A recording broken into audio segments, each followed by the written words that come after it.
As Patrick is yawning because of a long day, it is time to breathe again on the latest Breath of Fresh Air webcast, streaming live on YouTube, Facebook, and Twitch. So, Patrick, Rico. Oh, by the way, I'm Charles. I already introduced you when you were yawning.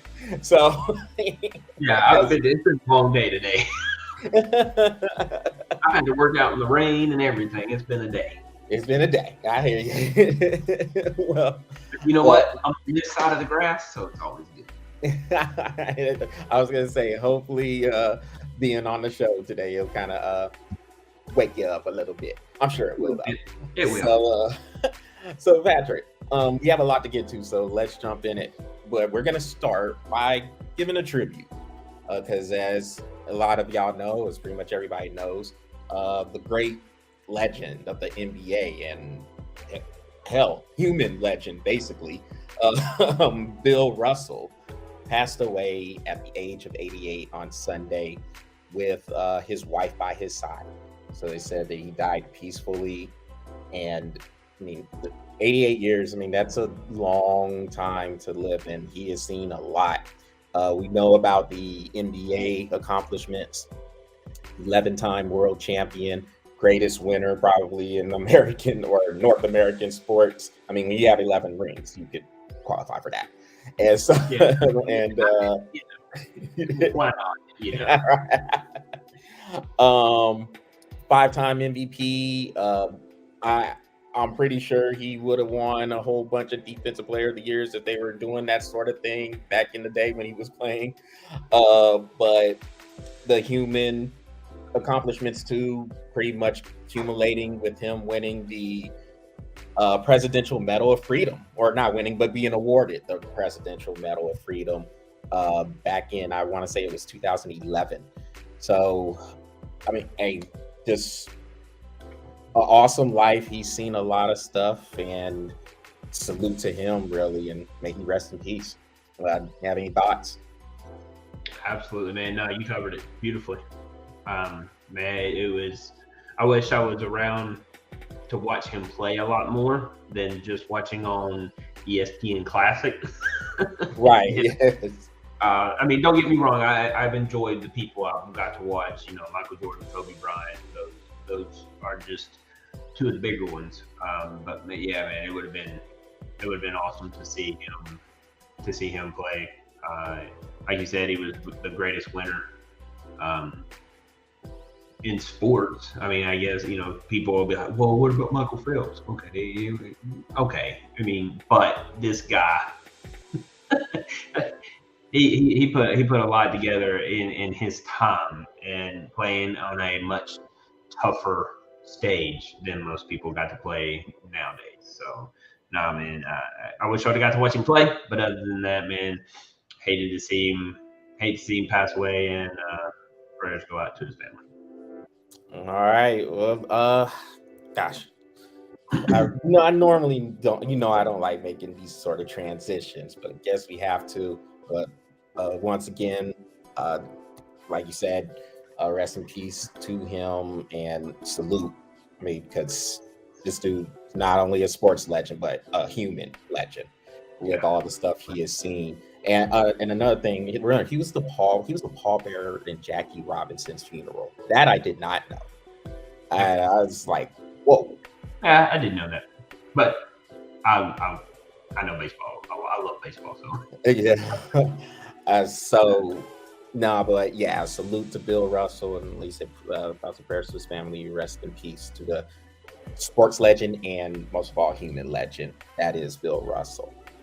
Well, Patrick, here we go with one of these difficult transitions, because we're going to get into, the ruling for Deshaun Watson's suspension finally came down. It's 6 games. Now, here's where we're at with it. The NFL, according to the new collective bargaining agreement, has 72 hours to appeal the ruling if they so want to. They wanted a year minimum, I guess, according to the reports. They wanted a year minimum for suspension, and they got 6 games. the independent judge that looked at all this, Sue Robinson, had a well-detailed statement. Okay, I won't even call it a statement because it was 16 pages, just detailing her thoughts on it. Yeah. That is one hell of a statement. All right. There's a lot of details in here that we're gonna walk through. But the main things to take out of it is this. She looked at this case for a month.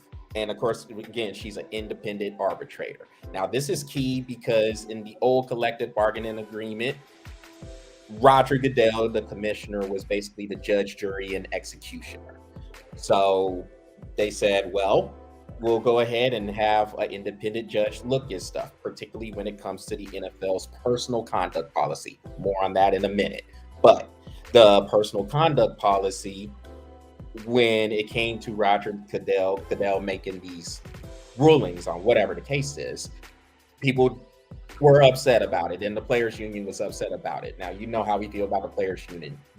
You went ahead and negotiated it in there. Stop crying. That is y'all fault. Y'all didn't need that in there if you didn't want that in there. So whatever he decided, y'all eat it.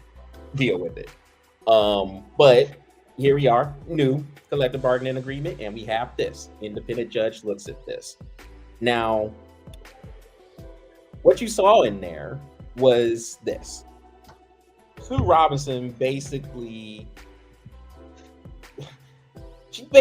called Deshaun Watson, in so many words, damn near a sexual predator. Like, I mean, she had just all kinds of stuff, just talking about how egregious the behavior is. And she even said what he was doing can qualify for sexual assault. But at the end of it, as she's talking about why she came out with the 6 game or the recommendation of 6 games, she says the behavior was quote unquote non-violent.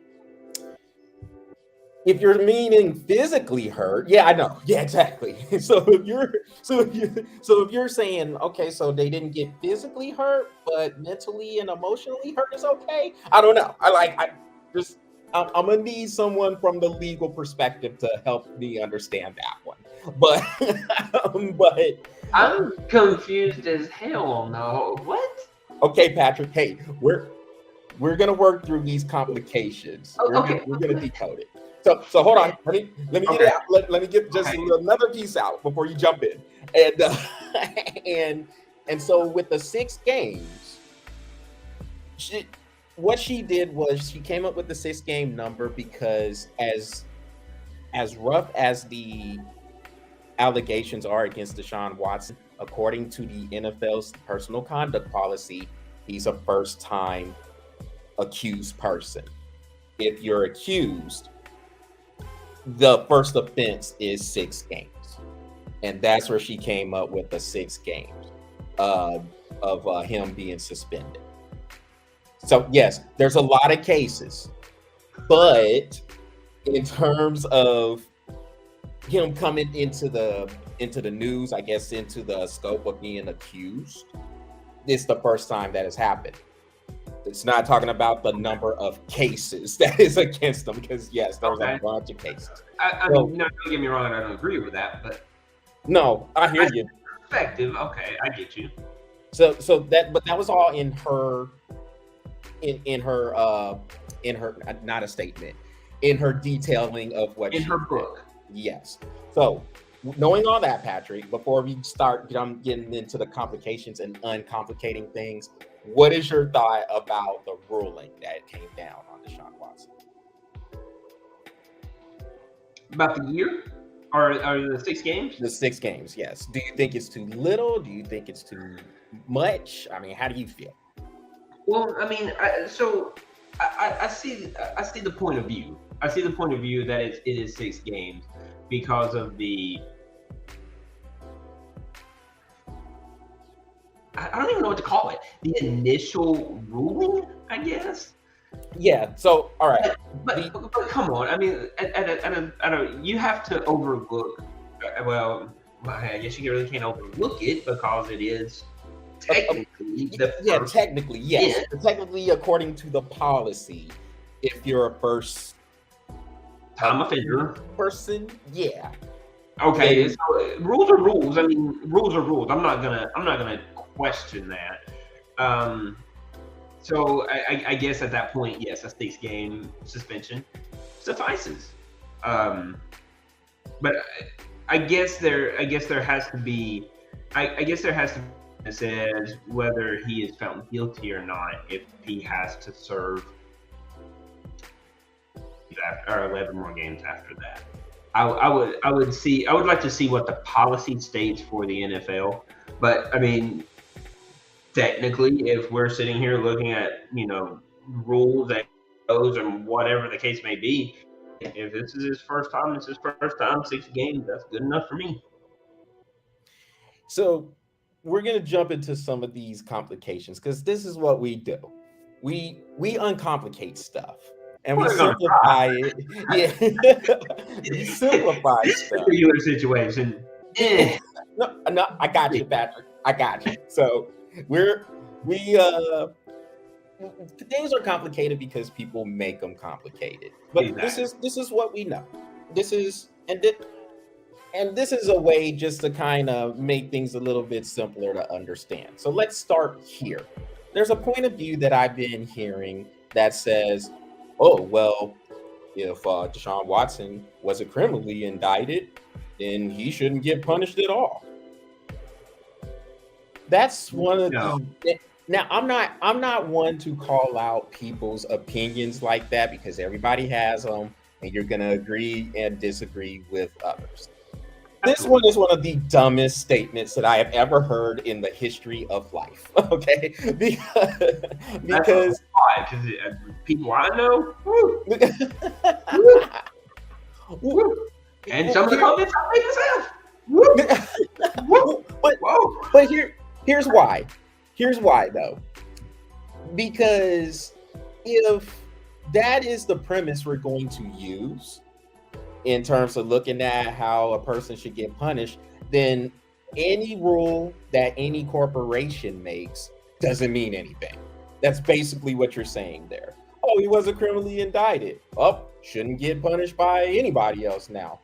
If that's a load of crap. Like, there's a lot of these people, there's a lot of fans, some media members, there's people who were calling in saying, oh, well, hey, yeah, no criminal indictment, he shouldn't get punished. That's crazy. The NFL has their own sets of rules. Google or Amazon or any corporation that you work for, they have their own set of rules. Hell, Patrick, you and I, when we were in the military, we know the military rules. And shoot, I'll use this example. Let's say you and I had a marijuana charge. And this will drive home the point that I'm talking about here. Let's say we're also in Colorado, a state where marijuana is legal. We get caught with marijuana on our person. The state of Colorado, people pull this over. They don't care because, again, marijuana is legal there. But we're military members. So we have to deal with the military's law as well. Mm-hmm. And that was a complete and utter no-no in the military. We're getting booted. We out. we're gone. And so for that premise, for people to say, no, yeah, he shouldn't get in trouble if he wasn't criminally indicted, that's crazy. That's absolutely insane to have that. Just because he didn't get criminally indicted does not mean he didn't do anything wrong. All it's saying is there wasn't enough evidence that was found by a grand jury to pursue criminal charges. That's it. That's all that's saying. It doesn't say that a crime didn't happen. Yeah. So what happens when somebody commits murder and there's not enough evidence for them to hit them? Does it change? What are we going to look at it and say, oh, well, he or she didn't die? No, right. This still happened. Somebody has done it, but come on. No, that's dumb. That's dumb. Just because somebody hasn't been indicted doesn't mean the crime didn't happen. Come on. I mean, let's think a little bit more logically when we make our comments. That's all I'm asking for. Just a little. Just be like, and what I always tell my people all the time. I be like, hey, watch what you say. It's not how you say it; it's how they perceive it. So don't act stupid. Don't sound stupid. That's all. Don't sound stupid, please. You're walking out of here. You're a direct reflection of my leadership. So don't sound stupid. Please. No, I mean, come on. Let's use a little bit more common sense when we make our comment. That's it. I mean, that was crazy, and a lot of people they really feel strongly about it. Just like, whoa, didn't do anything. Are they from Cleveland? Yeah. That's why it's mostly people from Cleveland. That's what. Well, it hasn't been indicted. Where you from? That's irrelevant.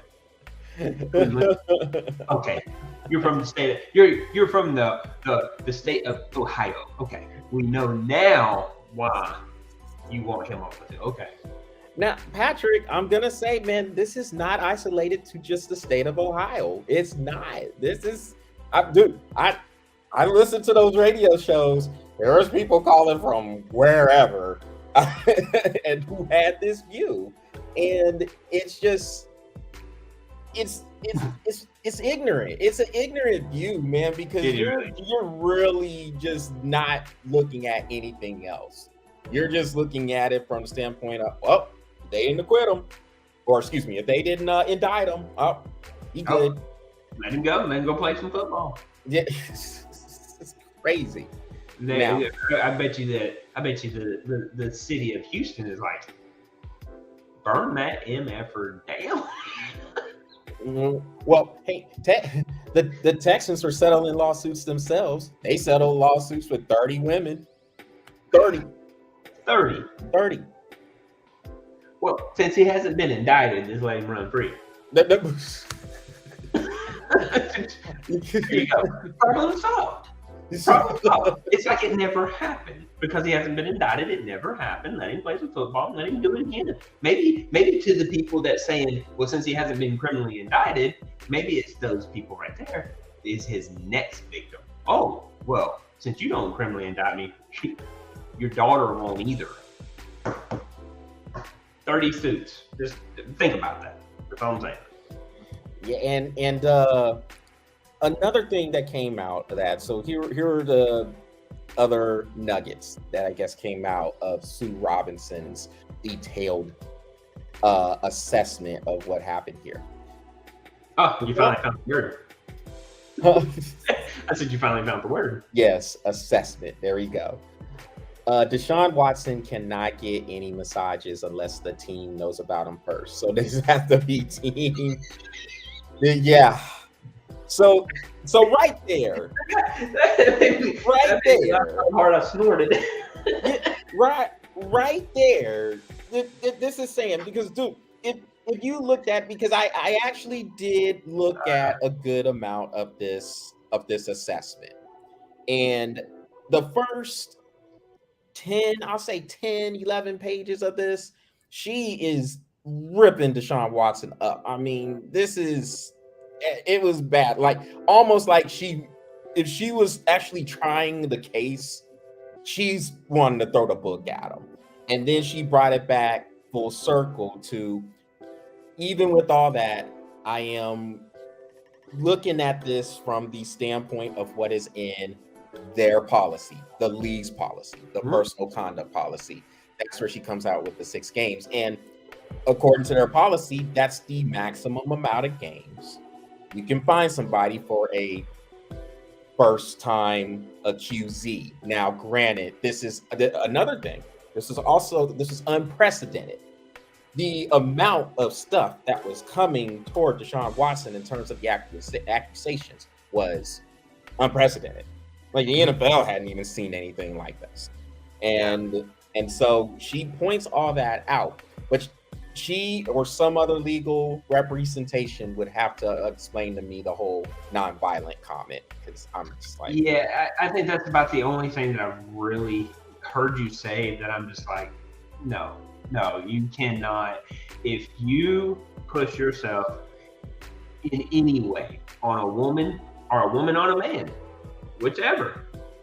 That is violent. I mean, you can't. That is a violent, and you should not be able to do that. So I would like to know where that thought is, because honestly, from everything that I've heard you say, and knowing what I know about the story, unfortunately, man, I don't see any place where it's not violent. That is a violent. I mean, nobody deserves to be groped in a massage parlor or massage room. They don't deserve that. They don't, unless you are in porn, and that is what the scenario calls for. Which, yeah, so yeah. Robert Kraft, maybe he would know. Yeah, maybe that's who we need to call. Just saying. But to me, that's about the only thing that I'm really hearing that I'm like, I would like to have more information on that part. But that's it. Other than that, I mean, no, if it's his first time being accused of it, no matter how many cases is underneath it, I get it. I mean, if it's his first time, it's his first time. Once he does his suspension, whether those cases are closed or not, those cases are part of his first one. If there's another one that comes out after his suspension, there's number 2. And that's how, I mean, I get that. I get that, and I totally agree with that. I don't have a problem with that. But I would like to know about that violent part, because that doesn't make sense to me. So, Patrick, one more thing before we move on. we have to be not logical, obviously, yes, but let's be truthful. Now, you and we don't have a problem being truthful, but with this situation, we know some of these encounters, they did happen. We know that. Like, that's been documented. Deshaun Watson has said as much in the cases or in the court hearings for when they were trying to decide whether or not they were going to criminally indict him down here in Texas. So, at the least, he's a pervert. At the least. I don't think that is going too far off the scale here. At the very least, he's a pervert. So what you're basically saying is he's like 7 billion other people in the world. Yeah, like everybody got perverted tendencies. It's just a matter of what those limits are, of course. But ain't nobody out here just running around like, oh my God, I mean, I don't have no perverted tendencies. Stop it. Give me a break. But at the very least, he's a pervert. At the very worst, this is bordering, and Sue Robinson said this in the statement, this is borderline predatory behavior here. Mm-hmm. And I think we should be able to reasonably come to that conclusion. If you're going on here on Instagram looking for a massage therapist, that's probably a little weird right there. Now, granted, he's a 26-year-old guy. It is a different generation, a younger generation, so maybe they operate through Instagram with these things a little bit more. I don't know. I've never tried to get a massage therapist on Instagram, but what I want to. Exactly. and so I think we can reasonably come to that, and that comes with getting through these complications. Those are things that aren't really complicated at all. If you look at what's there, what has been reported, even what has been said in grand jury testimony, Deshaun Watson has displayed behavior that is at the very least perverted and maybe even weird, at the least. And at the worst, he's a predator. He's a sexual offender. I mean, at the worst, it should be so. Wherever your thoughts of him are, regardless of what side you are on, it should be between those two things, somewhere in there. So between pervert sexual predator, pervert, sexual predator. Should be somewhere in here. Where do you fall? And that's the question you have to ask yourself. And if you can answer that question, then you can come to what I would believe is some sort of reasonable decision on what you think about this guy. Now, all these other factors are going to factor into it, of course. How much you look at the football perspective, how much you look at it from the team perspective, all these other things are going to come into a factor. But if we can take all the biases out of it, I think we can reasonably come to that. And that's taking out all those complications.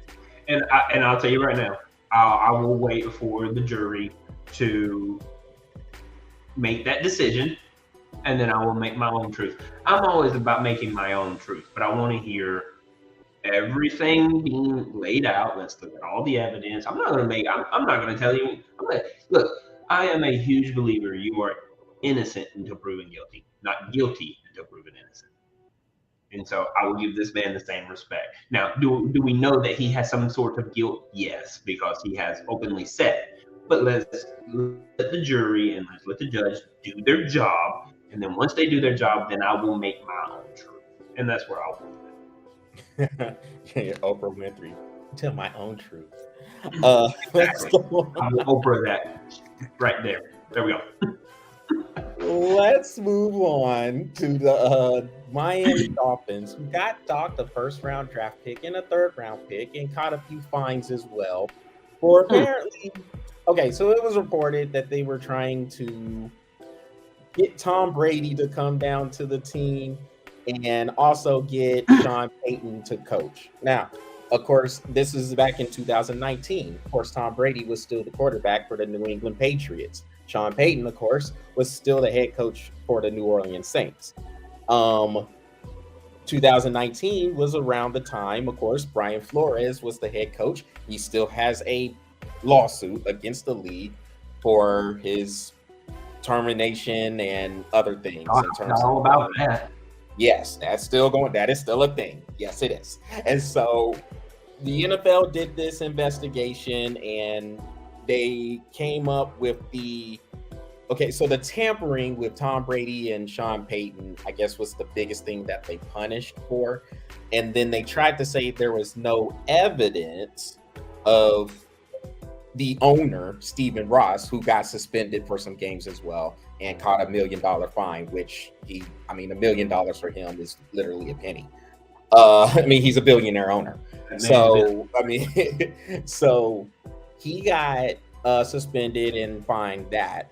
But remember, in the Brian Flores lawsuit, Flores says Stephen Ross offered him $100,000 to basically throw games. Now, the NFL in this investigation said they could see where the games where they were trying to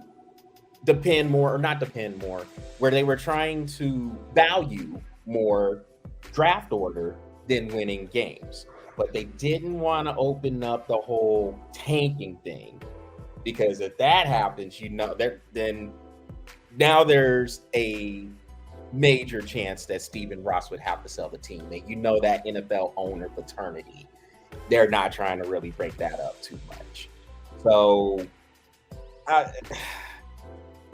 I think it's crazy and funny that they were over here basically trying to get Tom Brady and Sean Payton down there and have Tom Brady get some ownership, and then have them trying to just take over and do whatever they can with this tampering. But what is tampering these days? What was the tampering? Yeah, the tampering, I guess, was there is a period where you can't tamper. So you have to basically not talk to the people. And then when free agency and trades and all that other stuff, how they have start dates for all that, where you can quote unquote legally tamper with people. I guess those are the rules the Dolphins broke. And again, now look, Patrick, the tampering rules are to me BS anyway. I mean, I do because I think everybody does it. Everybody's going to do it. 1 and 2. Come on. Will you tell me negotiations are off the table for a period of time? Please, somebody come up to me and be like, "Hey, nobody can negotiate for you for 3 weeks." I'm like, bull crap. Because once somebody puts me an offer and I like it, well, did you break tampering? No, I did not. What tampering rules? Because I don't have any. Come on, that's about the dumbest rule I think I've ever heard in my life. About the comment that you said was about the dumbest comment you think you've ever heard. That's about the dumbest rule in the world. Come on. I mean, look, NCAA knew that they were full of crap, and that's the reason why they let the NIL happen. Let negotiations happen. The only time I don't think negotiations should happen. No, negotiations should happen all year round. Whatever. Let them happen. Well, all right. So with the NCAA, Patrick, I don't think they let it happen. I think they didn't have no choice but to have it happen. They had to. Yeah. They were like, well, we could stop it, but there's only 60 of us, and there's thousands of them. And they're doing it anyway.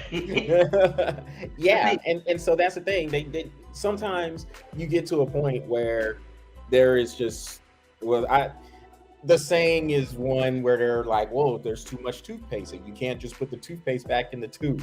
Yeah, whatever. I understand what you're trying to say, but man, whatever. I've never heard I know. Yeah, I know.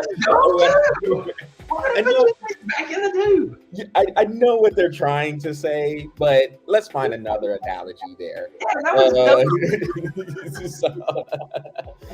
was we'll just say this. There's too much of the under the table stuff going on to keep it under the table. Yeah. That table is freaking big. And nobody knows where everybody's hand is, and there's just a lot of grabbing.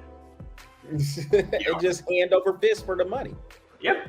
And whatever else they puts in their hand. So I think there with the tampering thing. So again, going back to what was said about the Deshaun Watson case with the personal conduct policy, NFL has this thing with tampering rules, part of the new collective bargaining agreement as well. And I guess they said the Dolphins violated that. So by the letter of the rule, all right, I get it. But tampering is one of those things that is always happening. You're not going to be able to stop tampering. It sounds like the Dolphins were probably a little bit sloppy with it, and that's why they got caught, and that's why they caught their punishment. And then on top of the thing with tanking, because look, I mean, everybody knows that too. Yeah, we know teams win a championship. We know teams go out there and they try to tank. So now they try to put words to it: functional tank, inverse tanking, that I had heard from people at whatever network, ESPN really, and they try to glorify it. And so we know it's going on, but it is hard to prove that it is going on if you are able to put it in a way where the games are at least competitive. And then you're like, oh, well, I'm going to take my best player out with 5 minutes to go, man, because I want to make sure he doesn't get hurt. And so... there's so many things around it. Yeah. So you use that justification to get around all this stuff. We know it goes on, but it's just one of those things that's really hard to prove. And trust me, with everything the NFL has, they have a Brian Flores lawsuit. They have a lawsuit from John Gruden. They have one of their owners in the Washington Commanders owner, Daniel Snyder, going up to testify against Congress, and he's trying to fight it. This dude is basically staying on a yacht, so he doesn't have to come and testify.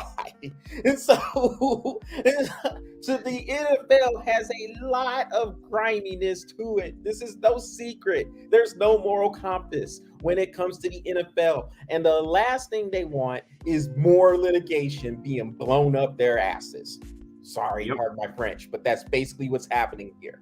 And if this comes up, like with tanking, now that's a whole nother can you gotta open up, because you're getting into integrity of the game, you're getting into all this stuff. And another thing that's plaguing the NFL, Patrick, is that they're gonna have to be held accountable for their own policies, because there's obviously a much higher threshold for the owners than there are for the players. That's obvious. You have owners who have done some egregious things. We mentioned Robert Kraft earlier, getting caught in a sex trafficking ring in Florida. Now, maybe he didn't know about it, but he was in that spot when they busted it in there. And so because you just don't know where you're at. Yeah, so you have that. And we mentioned Daniel Snyder over here yachting it up so he doesn't testify in front of Congress. And he's got it. There's been a history. Yeah. Oh my God. I'll bring the cocaine. We know. And Daniel Snyder, as you know, Patrick, has a history of allegations coming against him for workplace misconduct there with the Washington. Well, they were the Redskins, then the football team, and now the Commanders. So that's another owner who's been garbage. And now you got Stephen Ross being caught in lawsuits. I mean, there has to be some sort of accountability, but the owners are the ultimate rule makers. Roger Goodell works for the owners. So there's nobody above the owners that is going to hold them accountable for everything. This is basically, well, I got all the money in the world, I can pay them off, and then I can move on. Mm-hmm. And so the NFL, man, I mean, as much as they right, and as much as they want to try to keep things onto the field, man, there's just so much stuff that's going on off the field, and they're gonna have to deal with it. They can't just pay for it on time with money. Even your $20 million per year annually business, you're gonna have to deal with all this litigation in some way, shape, or form. You cannot continue to sweep this under the rug. Unless you got a really big rug and it's got a hole underneath it, but yet eventually you're going to have to deal with it. And I mean, dude, they got years of crap that has been coming. I mean, back even when the helmets were an issue, they're still dealing with that crap. You know what I mean? Player safety. Yeah, player safety. I mean, you got all kinds of stuff. They can at some point. You can only sweep so much under the rug before you end up having to move the rug and deal with all the crap that's underneath it anyway. Mm-hmm. So, hey, NFL, good luck. well, Patrick, you still. Good luck. Oh boy. Look, y'all, just Google Rob Gronkowski Cruz if y'all want to know what Patrick is talking about. On that note, Patrick, we're moving on. Dude. We're moving on. Dude, I love it. Dude, it was so hilarious.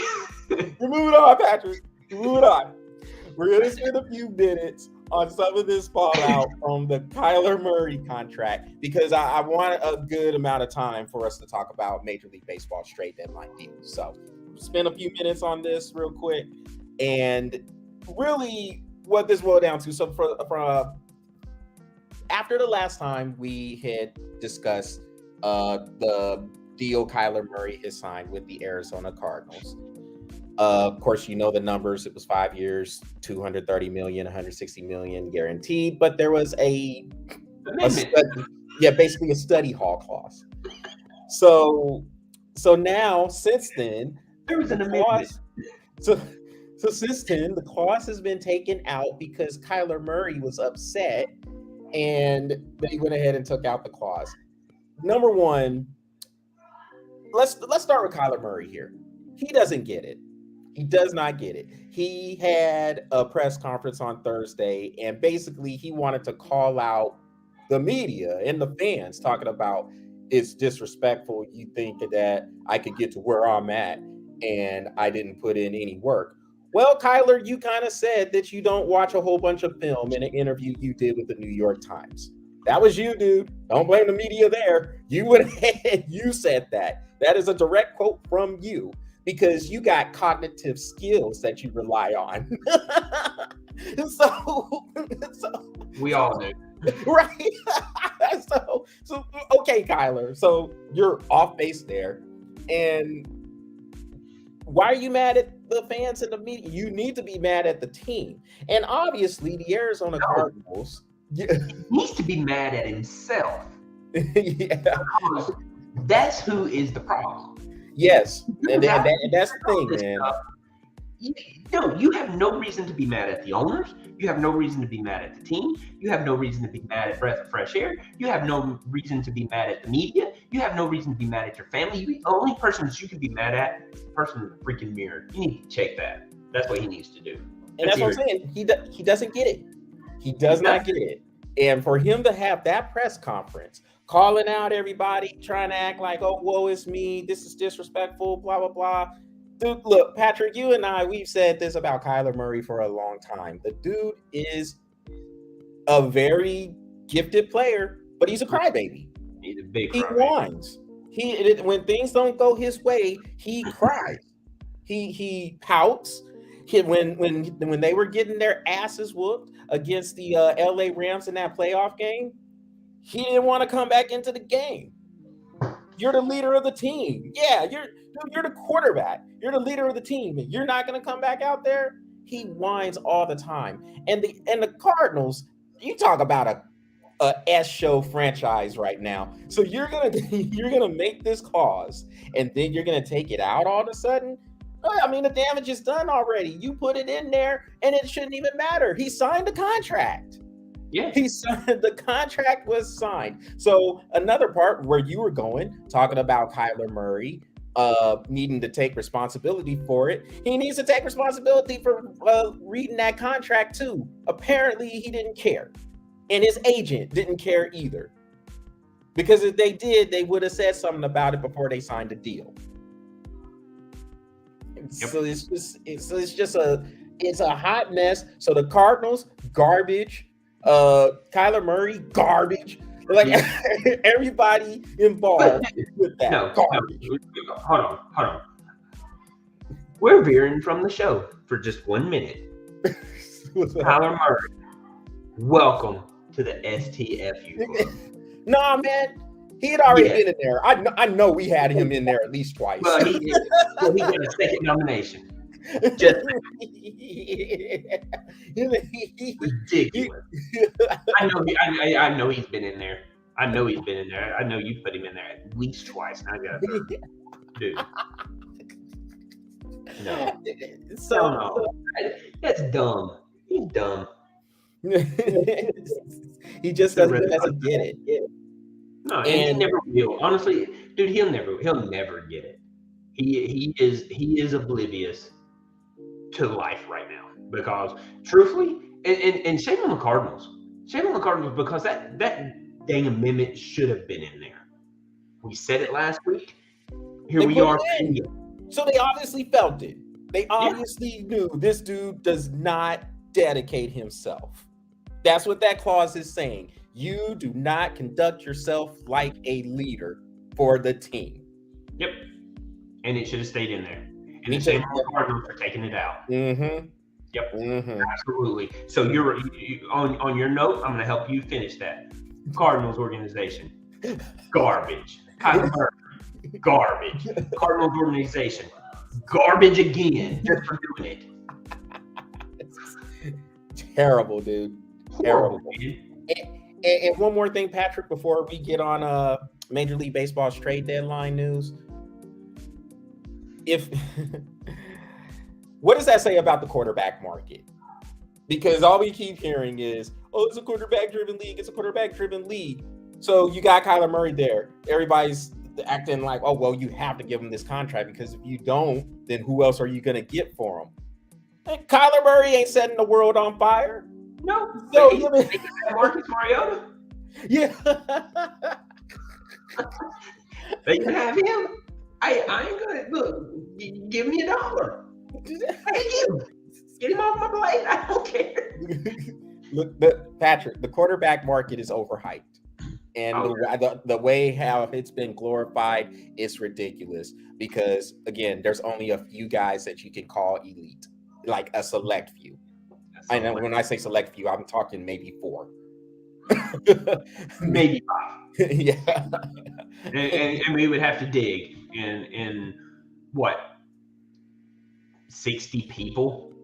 We could probably if you're talking about like the starters and the backups, it'd be 64 people. We could probably pull 32 teams. Yeah. We could probably pull 5 out of 64. Yeah, I can do that. That's not a problem.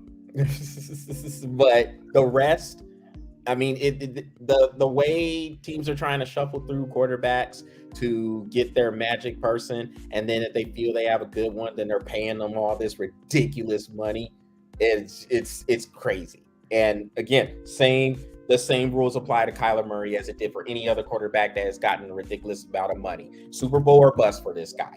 If he is that good and he is making all that money, then he should be able to uplift his teammates to that level. And if he can't, it's a failure. That is the expectation. We said it last week. If you're going to take all this money, that money has to come from other positions. That means you're going to take your B's and make them A's. You're going to take your C's and you're going to make them B's. And you're going to move the needle by your athleticism and your leadership. And here we are pulling amendments out.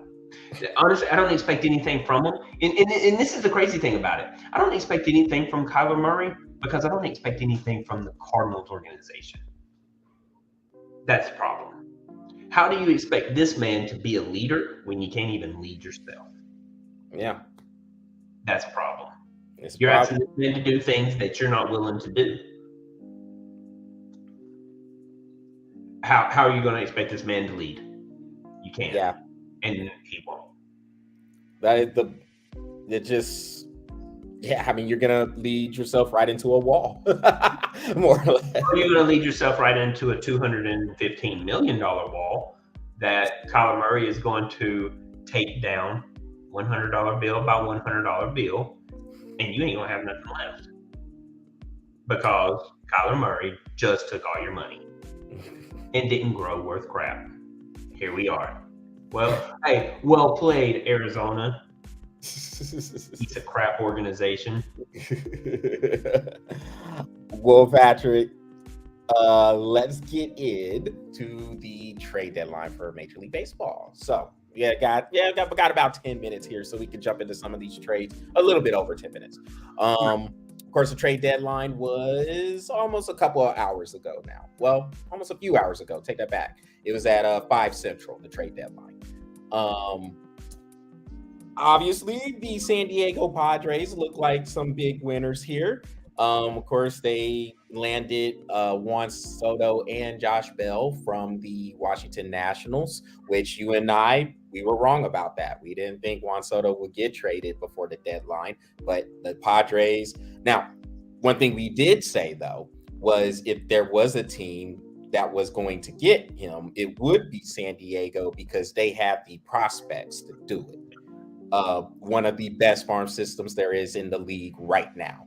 And some of those prospects, of course, went back to the Nationals in this trade. So you get Juan Soto, you got Josh Bell. To me, yes, Juan Soto, and I know we were talking about this before we started the show. Yes, Juan Soto is going to get the headlines.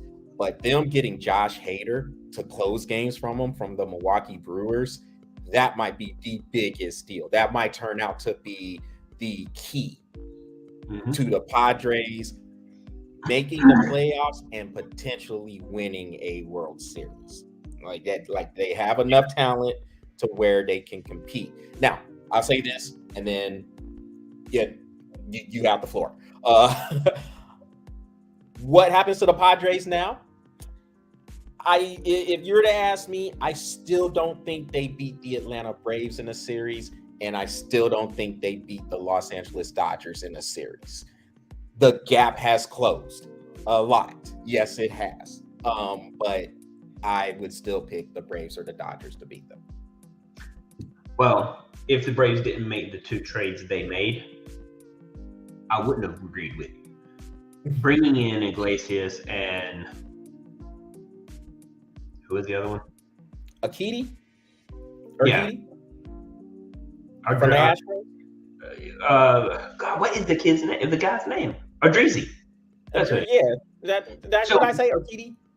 Something like that. Bringing those 2 in and eliminating Will Smith out of your rotation has made the Atlanta Braves very, very, very formidable on the mound now.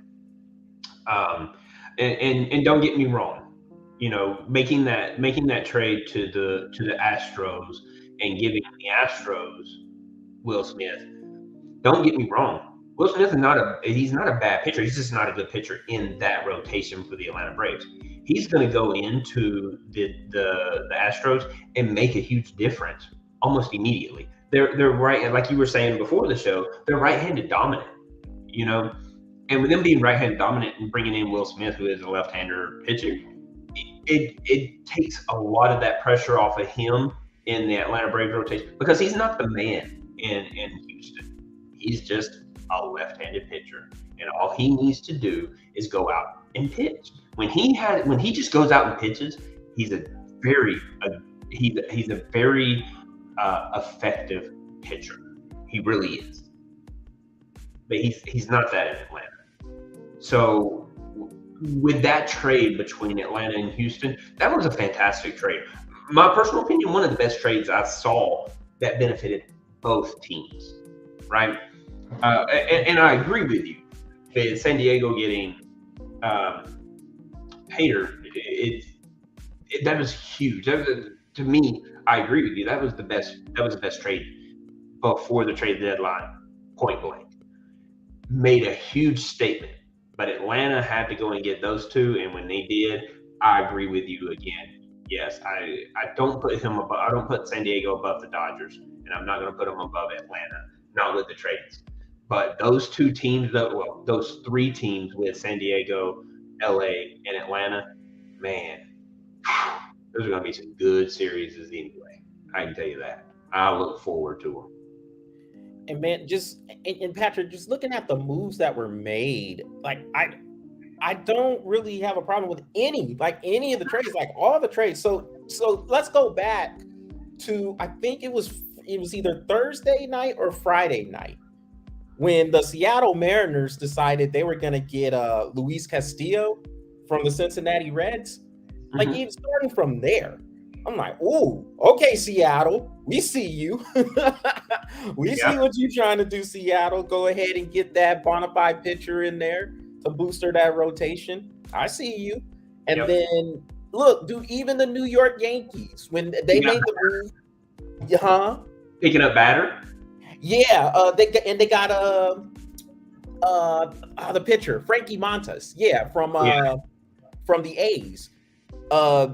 That was a good move. Like that was a substance. We need this dude to help us move. It wasn't one of those, oh, we're just gonna soup up a strength that we already have. No, this was we need this guy, and we're legit trying to make a run. Let's get this pitcher. So that was a good move by them. Look, I'm just going down real quick. The Phillies got Noah Syndergaard and Marsh from the Angels. The Boston Red Sox picked up Eric Hosmer from the Padres. Which was a good pickup for them. The Red Sox, they made some sneaky good moves at the deadline too. Watch out for them. Come down the stretch. Midfield going to Toronto. Yes, from the Royals. And that's a good move for Toronto. picking him up. Absolutely. As the Astros, they got Trey Mancini from Baltimore. I mean, these. This was probably one of the best trade deadlines I have seen in all of Major League Baseball, because every team is going to benefit from the player that they got. Kansas City obviously didn't get any. I don't think they got anybody. I think they're picking up draft picks, but Yeah, they they're need rebuilding. them. They're rebuilding. So to me, that was a good trade. I mean, because the Royals, man, if anybody in all of MLB, 32 teams, anybody needs picks right now, it is the Royals. Period. They need help, and they're getting their picks. I mean, as of right now, because I don't think they've even solidified what's even being given to them by Toronto yet. But I mean, right now, I think they're looking at 2 and possibly 3 first-round draft picks for the next 2 years. Yeah, maybe even 4. I mean, it's looking good for them too. So I have to tell you, man, when I'm sitting here looking at all these trades and all these, it's like the teams took the first half of the season and said, okay, I see what we need. Let's go and address it. And it's just like every one of them are like, you know what? You need that. I need this. Let's do it, because this is not helping me at all. And it'd be nice to get it off my books. Let's do that trade. I mean, it's just, you don't see a lot of in division trades, but man, you're getting a lot of AL, NL trades, and that could pose a problem come World Series time. But but hey, you got to get there first. So no, I like all of them. I like them all. That San Diego pick trade was my number 1. The Atlanta Braves picking up theirs was my number 2. And then every one of those, pick it. It could be 3 through whatever. All of them were great trades. It's just that San Diego and that Atlanta Braves stuck out to me a lot, mostly because I am an Atlanta Braves fan. Where my arm is. There it is. I'm an Atlanta Braves fan, so I did really like those trades. But man, San Diego made a splash, and a good one. And Patrick, before we get out, man, I think it's important just to state, and this is another thing we were talking about before we came on, the trades that had happened. You mentioned about it being one of the best trade deadlines in terms of the quality of the trades that has happened that you remember seeing. I think what is happening is all the people who are in there, they're finally starting to get a handle on the analytics, the statistics, and all the stuff that is out there in terms of information, whatever it may be, launch angle, exit velocity, miles per hour on a pitch, and all that. They're putting all this together, and they are figuring out ways to get the best player available for whatever it may be, whether it is to make a run for their need. Yeah, that's important. They're getting the best available player for their need, not what the fans think, not what the big name is, anything like that. Their need.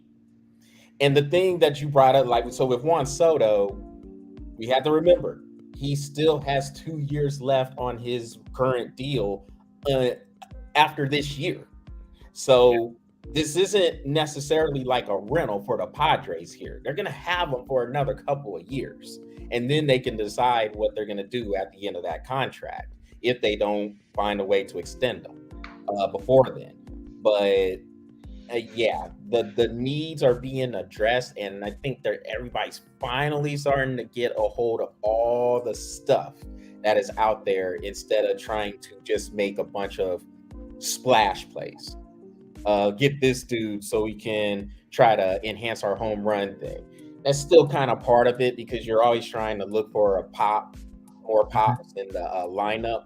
But these are just good. Hey, I need a solid left-handed bat. Let's get him. I need this dude to jump into my cleanup spot. Let's get him. I need this pitcher to be the bona fide closer that we've been kind of missing. Let's get him.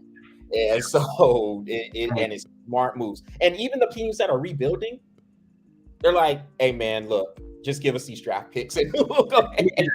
I'll take them all day long. And and even though the San Diego Padres made that huge splash trade by getting Soto, the crazy thing is that Soto solidifies their entire lineup.